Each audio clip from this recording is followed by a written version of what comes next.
Good afternoon, everybody, and welcome to PMI Live, episode 113. Lucky for some, hopefully us today. Today's topic is why leadership isn't driving the change you need. As ever with PMI Live, we're exploring a topic from a different angle. And I'm joined today by my colleague Warren Knight, who will introduce himself shortly. A man you might say who's bathed in excellence. So we're looking forward to Warren's explanations just now. And explorations, I should say, through this topic, which is so critical to all improvement. For those of you who don't know me, my name is Rich Seddon, and I'll be facilitating today's session.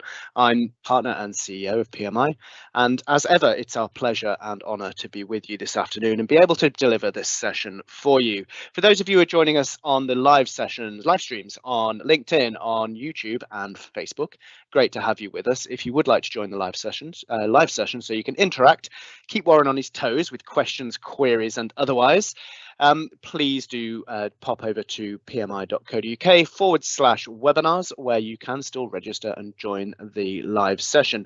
For those of you that are already here with us in the Teams environment, one of the things we seek to do here is provide access to our consultants, and Warren is here to really help consider your challenges this afternoon, and he loves them on a Friday afternoon. He told me so himself this morning. And but on a serious note, your interaction, your participation does make these things what they are. So if you've got something on your mind, if you've got a specific question or a reflection for that matter, we'd love to hear it. Pop that into the chat and I will put that to Warren as we go through. On that subject, Warren, after what an introduction, could you wish for any more? Would you like to do your proper introduction? What's your name? Where'd you come from? And what have you been working on since we last saw you on PMI Live, which was a while, I think. Yes, it is actually. It's nice to be back. So I'll keep personal hobbies out of this. So good afternoon, everybody. I'm looking forward to today's session. So Warren Knight, I am a director consultant, and I'm also head of strategy and internal people development for PMI.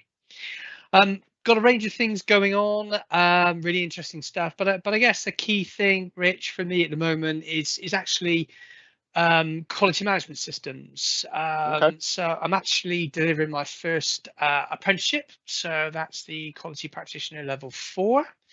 So that kicked off a little while ago. So really enjoying that. And alongside that, actually, I'm leading a project with one of our key clients around developing their quality management system. So got the two things running in parallel, really.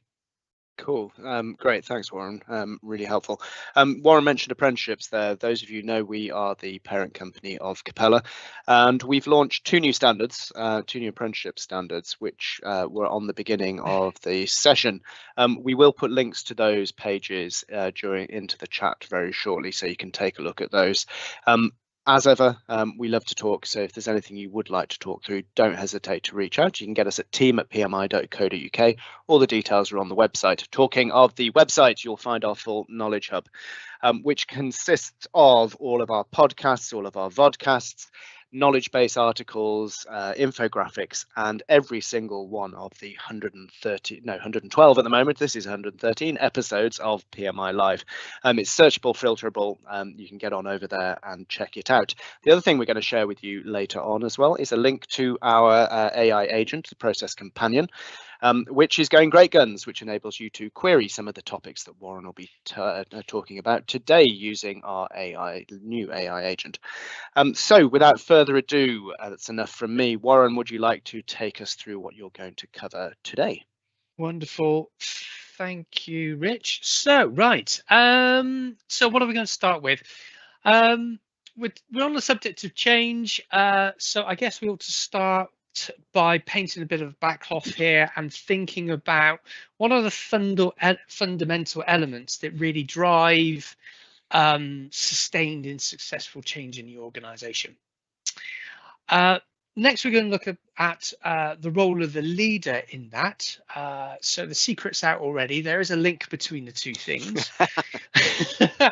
There's a surprise. And actually, once we've positioned the leader's role within the situation, then of course we can start to think about engaging and influencing those leaders. And we're going to talk about a few aspects to that, which I find interesting. And then finally, we're just going to come back and touch upon this idea of overcoming apathy, because of course, there are a number of blockers, if you like, a number of things that stop us personally from fully engaging with change, and we need to understand some of those driving forces behind that. Okay, great. And as you can see, the final point Warren's got up there is about the Q&A, and this is your interaction. You don't need to wait till the end. Please do pose your questions as we go through so we can tailor the content accordingly. And Warren, just for your information, I'm looking through the attendees we have today. Big range of industries in here. We've got everything from government services, healthcare, utilities, and finance I can see there, manufacturing, precision manufacturing. We've got home services, so quite a range. You name it, you've got it here today. So we're talking about leadership in the broadest context. Absolutely. I know is a little trite to say it these days, but it's leadership with a capital L, but it's also leadership with a small L. You know, we all lead in some way, shape, or form in our roles. So you know, we're going to focus upon engaging and focusing and influencing leaders, but in a sense, a lot of this will also apply for us, because we need to understand our behavior as well in terms of understanding our effectiveness in the situation. Yeah, great. Yeah, good. Thank you. So let's get cracking. Right, so I want to start with one of my favorite models here on the right hand side. And what this suggests is that the outcomes we achieve are driven by our systems and processes. In other words, what we do. Well, that makes sense, doesn't it? You know, what we do drives what we get. But actually, it's what's behind that which I'm interested in and where the focus is today. Because our systems and processes are the output of our mindset, our assumptions, our attitudes, our thinking theories. And so therefore, ultimately, it's our thinking that drives our actions and therefore drives the results that we get. So how is this linked with organizational change? Well, first of all, actually, you'll note most of the time I've used the word change throughout these slides, but at this point I'm using the word transformation. And in truth, when I use the word change, you know, actually that's what I mean, transformation, because I think there is a difference between those two words. You know, think about it. You change your clothes every day, but that's different from transforming your clothes. When you transformation, something happens, something new and different is created, which hopefully adds more value for the organization and its customers. So that's what we're really looking for. And what this model is telling us is actually, if we just focus in at the technical level, the systems and processes, then we're not focusing on what sits behind and drives that. So it's likely if we consider a wholly technical change, okay, it's likely that we will suboptimize. So essentially, for transformation to happen, we need a transformation in thinking. And that thinking, that behavior, we can sum up as culture. So what we need to do is we need to create the right culture to create the right kind of environment, and therefore the change that we need. Brilliant. So far, so good. Now, an old quote that I'm reminded of from many years ago: the organization culture is a shadow of its leaders. So if that's true, then actually leaders play, as one would expect, a fundamental role in making all of this happen. And it's, as it says on the screen, it's going to require those leaders to both fully and consistently invest. And when I mean invest, I don't just mean putting their hand in their back pocket, putting their hand in their budget to find money for improvement initiatives, for training, etc. It's about, as the quote suggests, it's about their thinking and their behavior that has to change. And Warren, just a question before you go any further. And in this concept of going beyond the technical change, in your practice, how commonly do you see recognition of that, of the upper part of this diagram, effectively?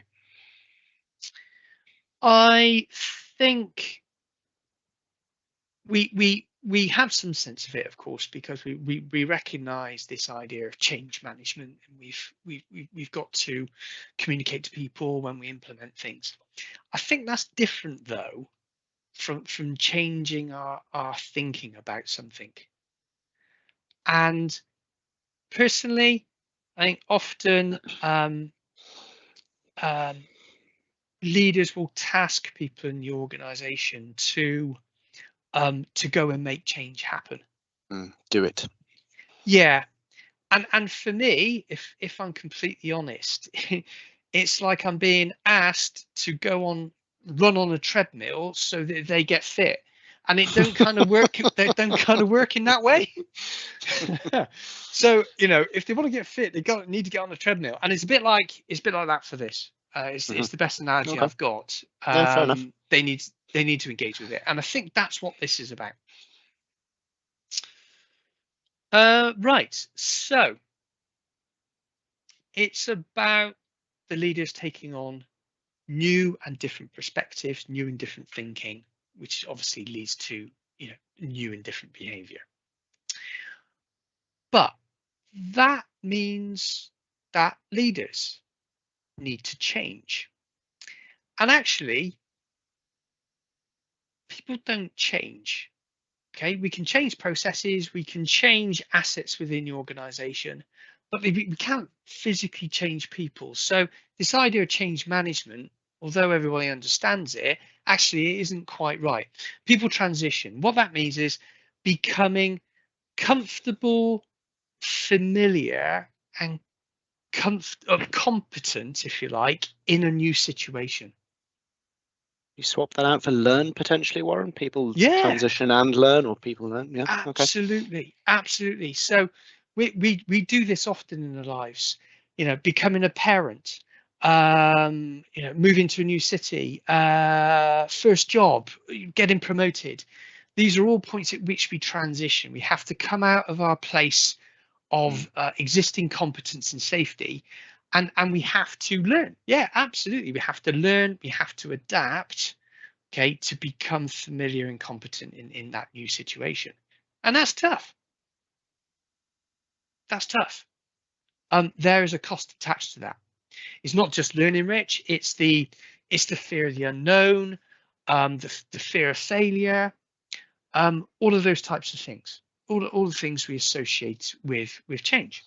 Yep, fair enough. And so if you think about that, using sort of rational persuasion most of the time is ineffective. Okay, in most situations, because think back to what I've just said, what I was articulating there, none of that was about the logic of the situation. It was about how we feel and the emotional cost of doing it. So when we talk about influence, it's a very complicated thing because it happens at a very fundamental level. It's about not only the logics and understanding the why, but it's how we feel about it. It's how it affects and how it relates to our behaviors, our beliefs, what we value, our purpose, our objectives in life. So therefore, if sort of rational, logical type influencing on its own is not going to be that effective, how do we go about influencing the leaders to get on board and support the change that we think or we believe needs to happen? And it's actually through relationships, working relationships, because working relationships generate trust, and trust is a fundamental ingredient. It's a natural ingredient for influence. So actually, let's move the thoughts forward a little bit, and now let's concentrate on a few things we need to consider in how we can engage and work effectively with those leaders.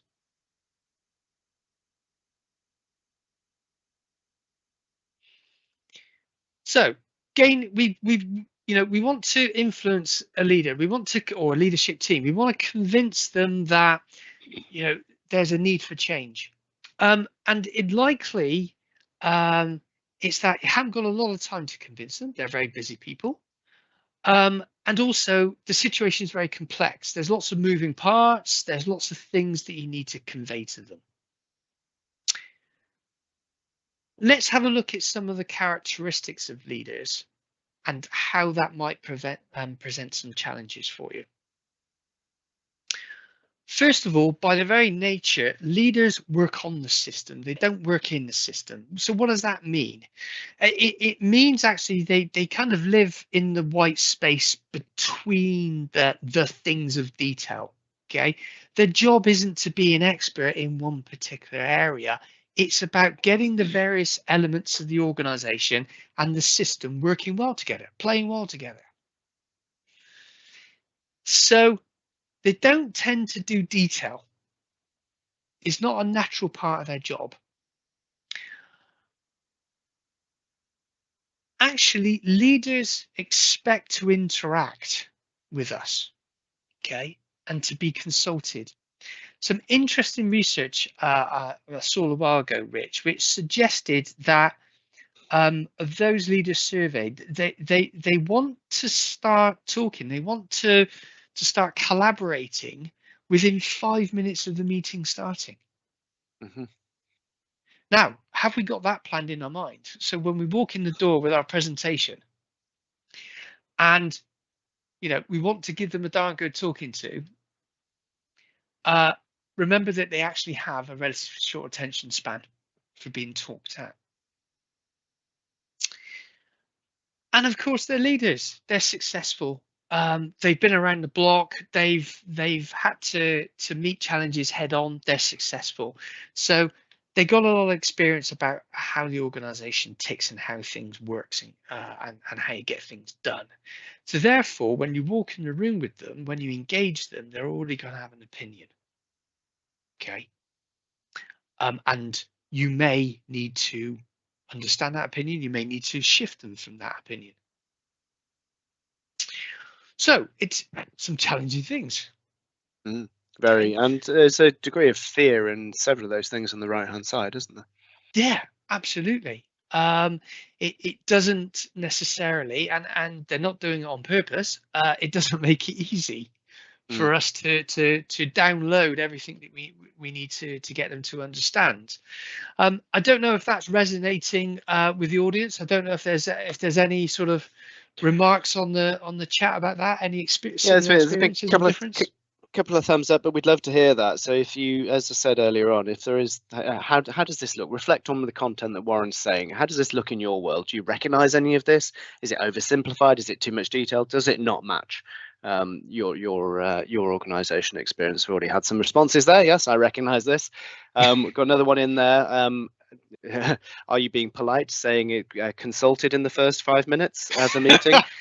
Yes, that may well be the case. Absolutely, yes. So let's start to think about how of course this is a theory. It's going to be useful but not correct. But let's think more about how actually leaders operate. And how do they make decisions about whether they want to work with you and therefore whether they want to be influenced by you.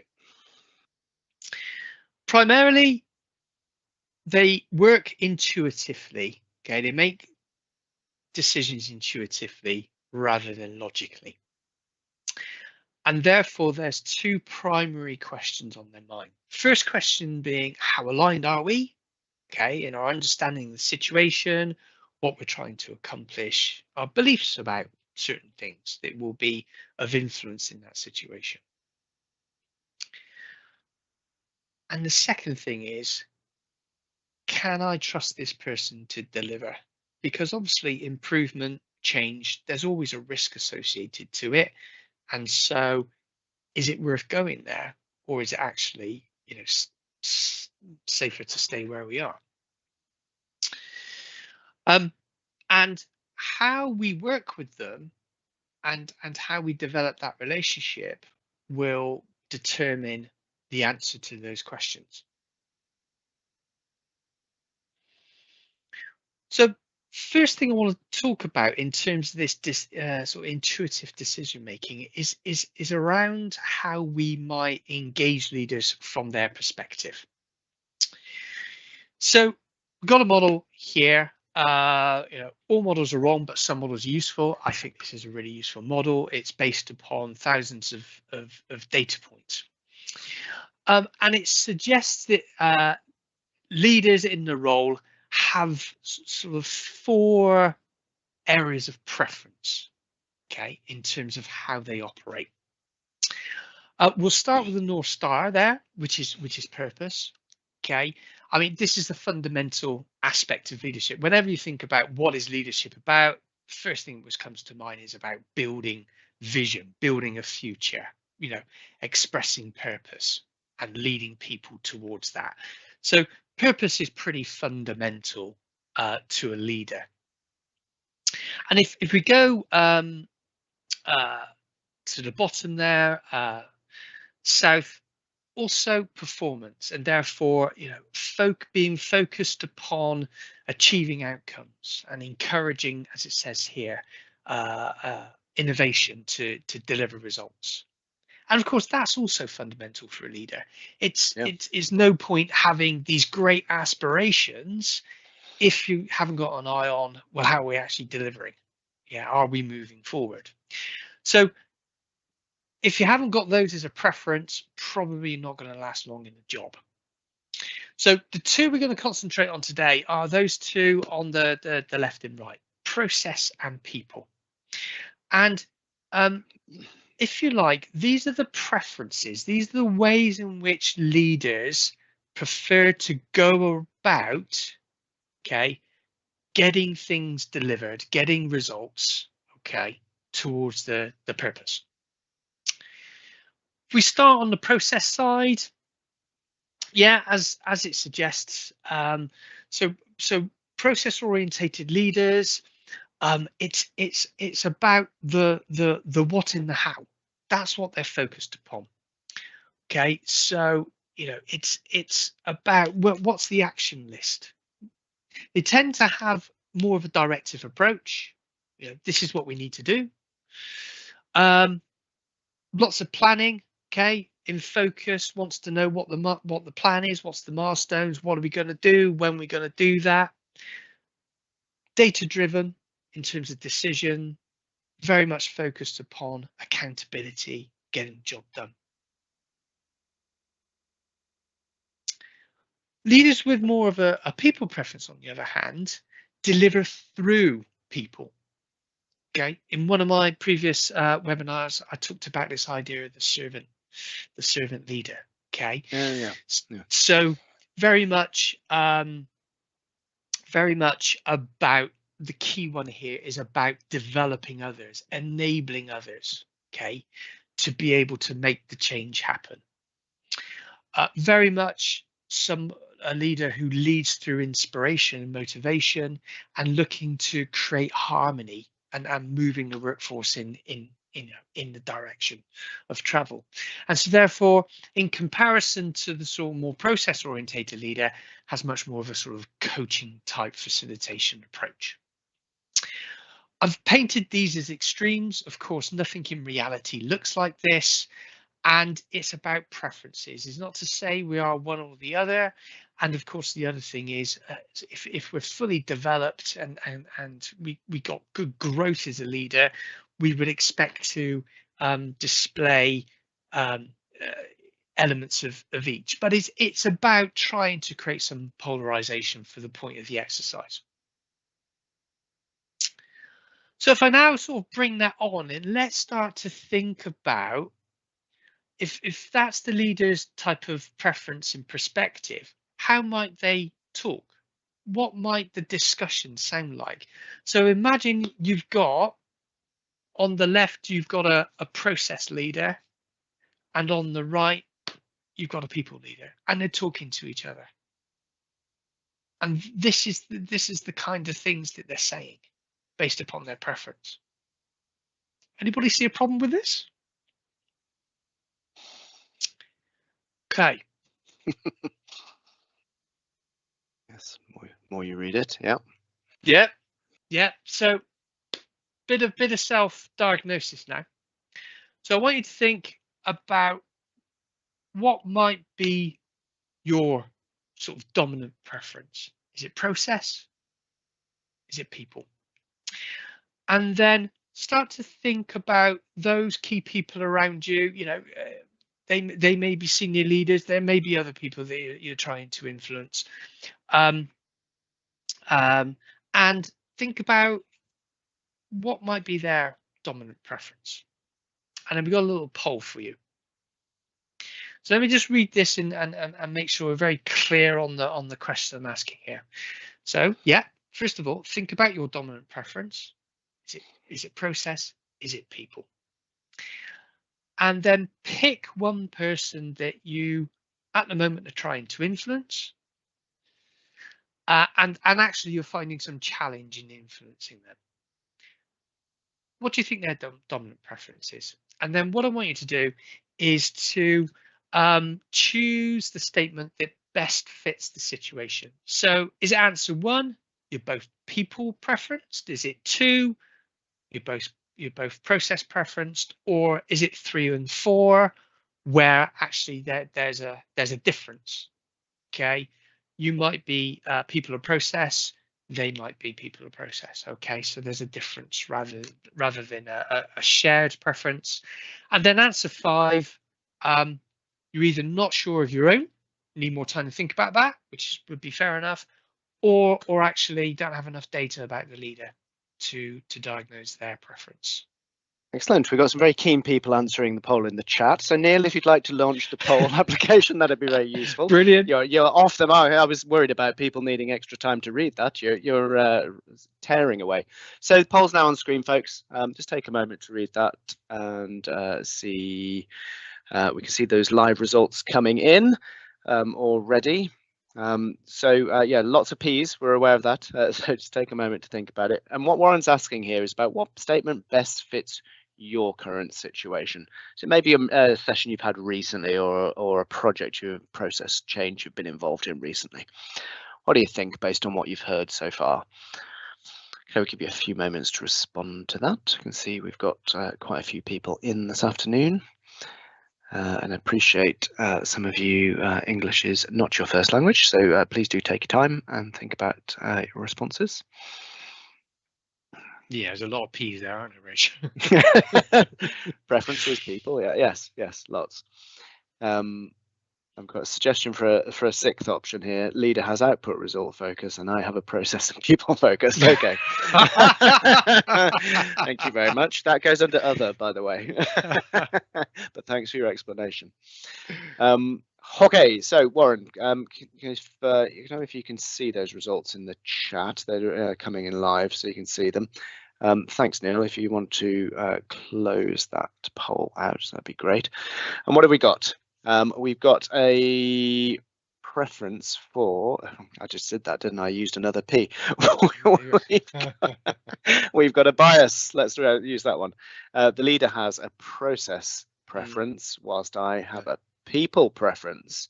Okay, does that match anyone else's explanation, understanding here? How did these poll results match with your experience? Let us know in the chat. Warren, same question to you. What were you expecting out of this? And in your practice, is this what you typically see?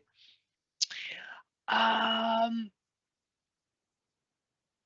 intrigued actually, because it's kind of the first time I've seen such a large sample of results, if you like. What I think is showing it, and I think wherever you are, I think is beneficial. I think that's the point. First of all, if you do feel that you share the same preference with that leader, then it's unlikely that this is an issue. okay, and a blocker for your ability to influence them, which means that actually you've learned something. You can put this to one side and then start to do some root cause analysis in other areas. And then there's a couple more things we'll talk about today. So that's useful. If you have got a different preference from the person you're trying to influence, then of course, yes, hopefully the previous slide with the sort of verbal statements on gives you a clue that actually you're probably communicating and missing each other. If you take the old sort of neuro-linguistic programming, there was a concept in that NLP of this idea of match, pace, and lead. Okay, you always start with the other person. You always match their preference. Otherwise, if you're coming from a different standpoint, actually you're just conflicting with them. Right. Okay. Good guidance, that. And I think it's one of those things that we often underestimate. I know your next section talks about some tactics for this and strategies, I should say, rather than tactics. But I think it is easy to dig yourself into one position or another without thinking about what the other person may be thinking. I remember some of the from some of the negotiation training I've done over the years. It's a key thing. Lower those barriers by trying to empathise with the other party and put yourself in their position.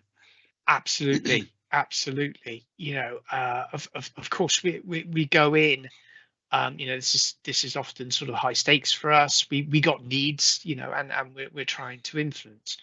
But yeah, this is it, exactly as you said. This is telling us we need to be empathic. We need to be thinking about the other person in where they are. I think is also, if we just take number 5 as well, and for those who maybe need more time or maybe don't have enough data, I think obviously that's interesting as well, because it means there's more data to collect. You need to get a bit of a deeper understanding of the situation. So that's also positive from my perspective. Cool. Yeah, great interaction. Thanks, folks. Brilliant, thank you. Yeah, okay. And of course, to that point, if you find that it isn't working and the conversation is quite lumpy and stunted, stop talking, because obviously it's not working, and you need to recognize that and maybe think in those situations about reframing and come from a different position.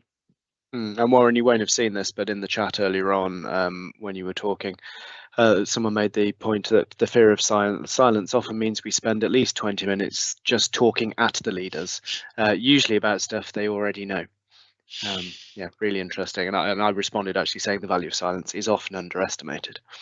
Yeah, and it's one of my key things when I deliver our managing influencing stakeholders training is around, rather than giving them a darn good talking to, give them a darn good listening to.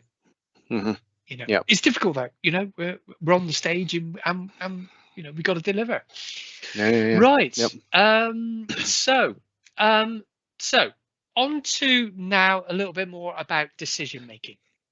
And I mentioned earlier this idea of logical versus intuitive. So I've got here, I'm thinking of I've got an interacting system in mind, and I've got a formula here to model that interacting system. Okay, so if we take it from a logical standpoint, okay, there you go. I'm describing a system to you. I'm communicating. This is what I want you to understand. Now, take a moment to have a real good look at that and consider what system it's trying to explain. Now, some of you in the audience may indeed know what this is about. If you do, can I please ask you to refrain from putting anything in the chat box, please? All right, don't give the game away, please. Okay, take a moment to think about that.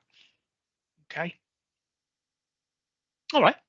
So now let's move on to actually experiencing this formula. Okay. So the system that I just described with the formula, you're about to see it. You're about to observe it in action. And what I want you to do as you observe it, I want you to consider the components involved in that system and how they're interacting.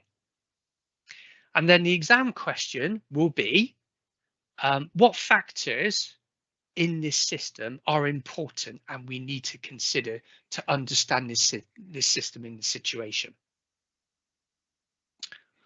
And of course, now you can add your thoughts to the chat. So here we go.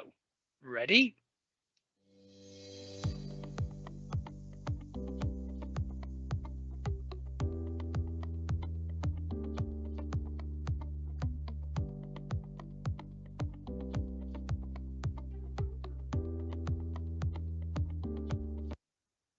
Some good ball skills there.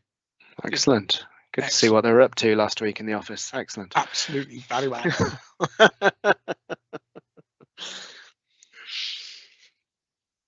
So what have we got? What have we got in the chat, Rich? Nothing constructive at the moment. Come on, folks, give us your theories. What are your thoughts? Okay, so we've got engagement from all departments. Better to see it in action. Someone knows the answer.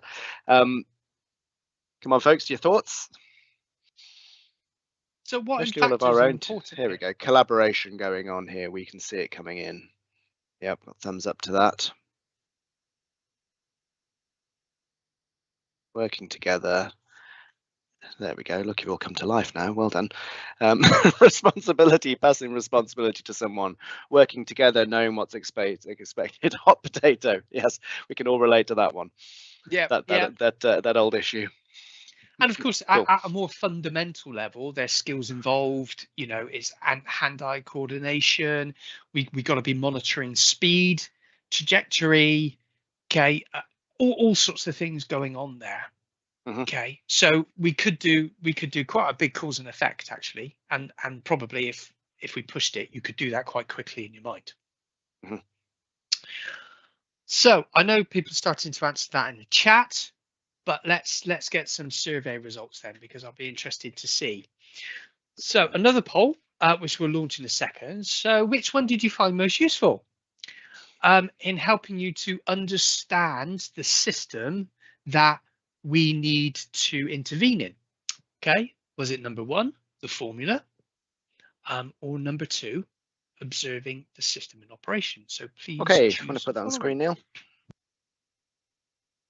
Hoping this is going to be an obvious one here, and I don't think we've got any discussion prepared on the alternatives here. But I will have some. Oh, there we go. We've got one. Come on then, folks. Let's explain yourselves.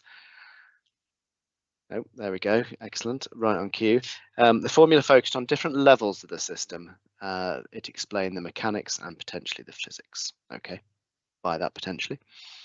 Yeah. Yeah. I appreciate we're going to have some engineers, etc., in the room who will know exactly what that's all about. Yep. Okay, so overwhelming 97% here, Warren, with observing the system in action. Thanks, Neil. Yeah. Right. Okay. So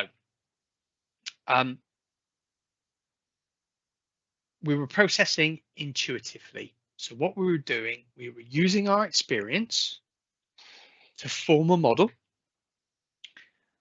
that explains what we see, okay, so that we can make decisions. And that's exactly what leaders are doing.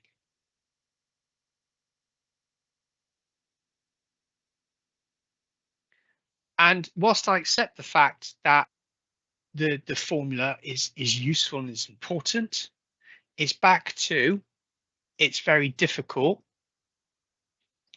to influence effectively on logic alone. Okay, a lot of this will be about how they're operating intuitively. So what have we learned from this? We need to provide leaders with data, okay, which helps them to experience the situation for themselves. I imagine a lot of you out there will understand and support the concept of going to Gemba, and this is exactly what we mean. and why going to Gemba is important, because we need to experience it for ourselves so that we can build our models, so that we can make decisions. And of course, it's not often that we can take the person we're trying to influence by the hand and actually take them to the Gemba. So think very carefully and think very creatively about how you're going to bring the Gemba to them so that they can experience it.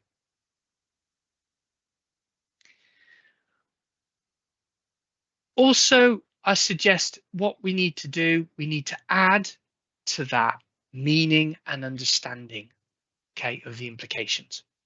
Simple example here. So here's some information about a situation. It's about a drive to work, okay, and how much carbon is emitted.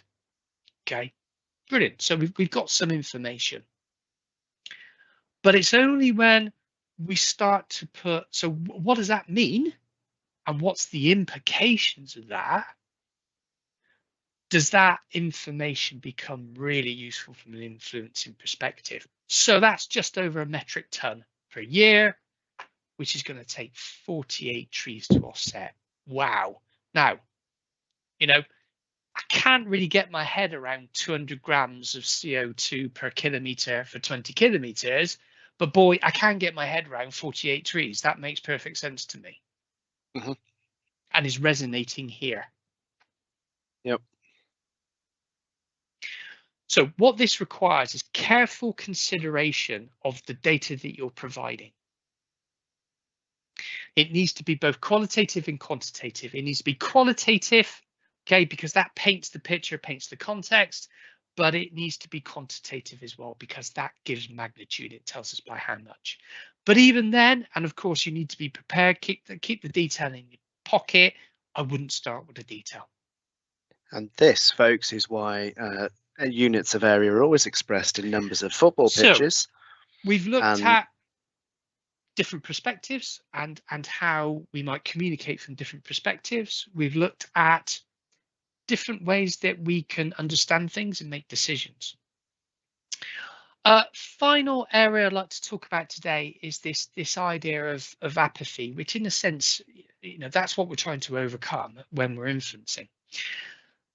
Going right back to the beginning of this presentation, we talked about actually for the organization to change and culture to change, well, we all need to change, and that includes leaders. So we will go through this transitioning, okay? And actually what I'm relating to is the change curve. That's what this transitioning process looks like. And I'm sure most of you will be aware of the Cooper-Ross change curve. As we go through this, and in any change program initiative situation, actually there is a need for a certain amount of stress, and that stress is positive. Okay. What we don't want to happen is that sort of positive stress to wane away, and for us to fall into sort of or hit the apathy barrier, so we can drop. Okay, and there's various reasons why we can do that. What we also don't want is for the situation to become so stressful that we hit the crisis ceiling. So we want to keep ourselves and our colleagues in that middle place, okay, of healthy stress. So let's look at the apathy barrier.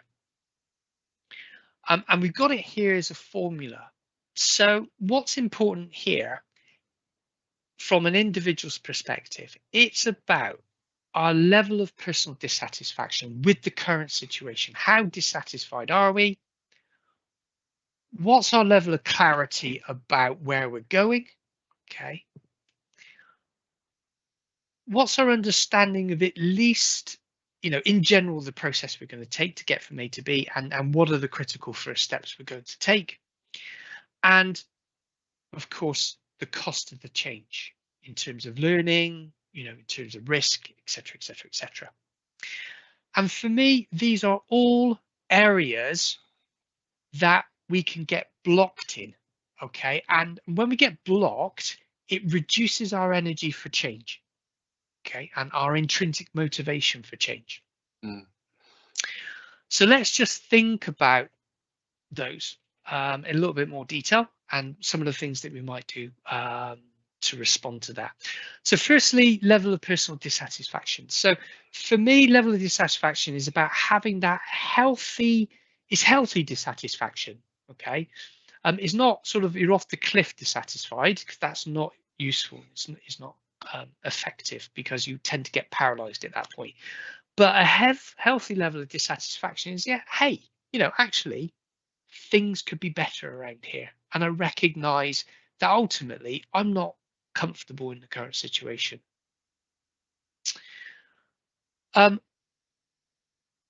Dissatisfaction is the fundamental hygiene factor for change. If you are not dissatisfied, you will not go there.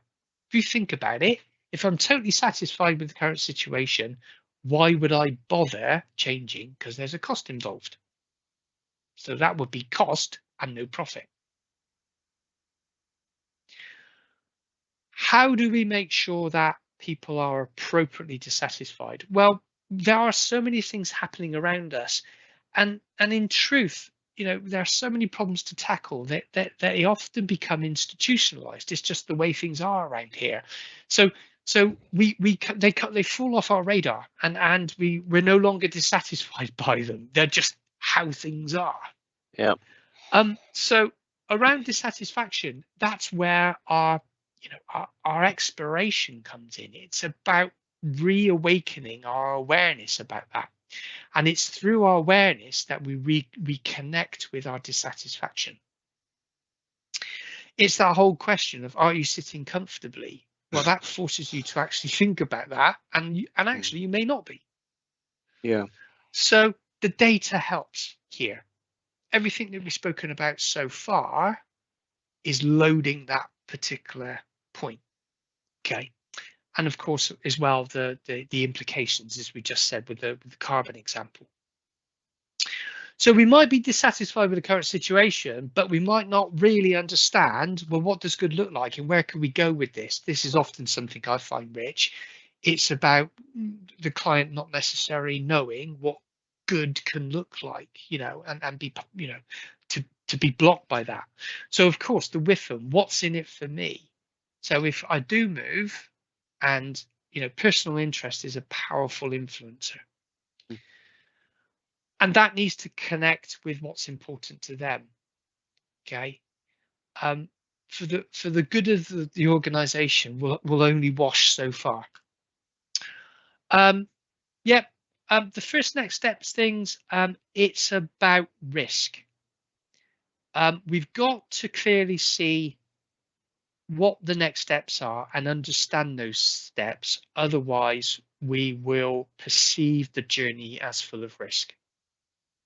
Okay. And that sense of risk falls away as we start to understand what it is we need to do. Get clarity.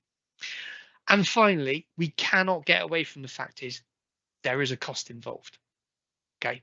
So actually, we just need to be adult about that and accept the fact that, you cannot improve without investing cost. It doesn't happen. So let's understand what the costs are, both, of course, financially, but importantly on a personal level. So a quick discussion point here, Warren. And as practitioners on that, Warren, can you hear me? Warren, can you hear me? Yeah, you can. Okay, great. No, you can't hear me. Okay, I'm going to talk for a moment. Can you not hear me? I can hear you. Yes. Can you hear me? Yeah. Okay, great. Good. Excellent. Hello. Okay. We're all on the same page. Sorry. So very quick discussion point just before you move on, Warren. I can't hear you, Rich. Okay, I'm going to shut up. Carry on, Warren. And then finally, yes, as I was saying, we got to consider, and we got to be honest about the costs involved. And if we get this right, and we get the other three right, then obviously, the benefits will overwhelm the costs. So, in summary,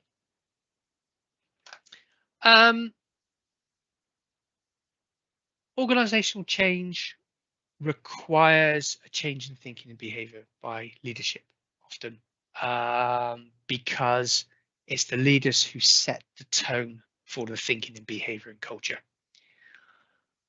Hopefully, I've been able to demonstrate that actually a lot of the challenge we've got is not rational, and therefore trying to take a rational approach is not going to help.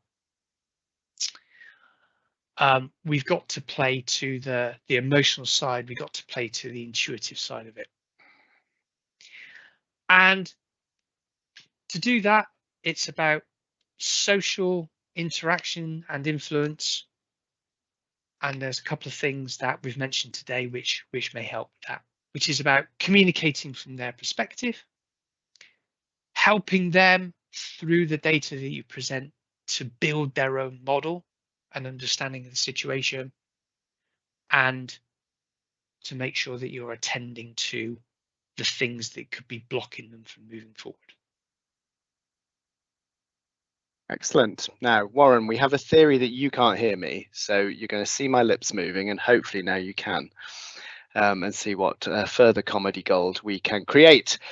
So, oh, he can't hear me, can he? Right, folks, how do I tell Warren to move on to the next slide? Thank you very much, Warren. I don't think I can do that. Sorry. Can you still hear me?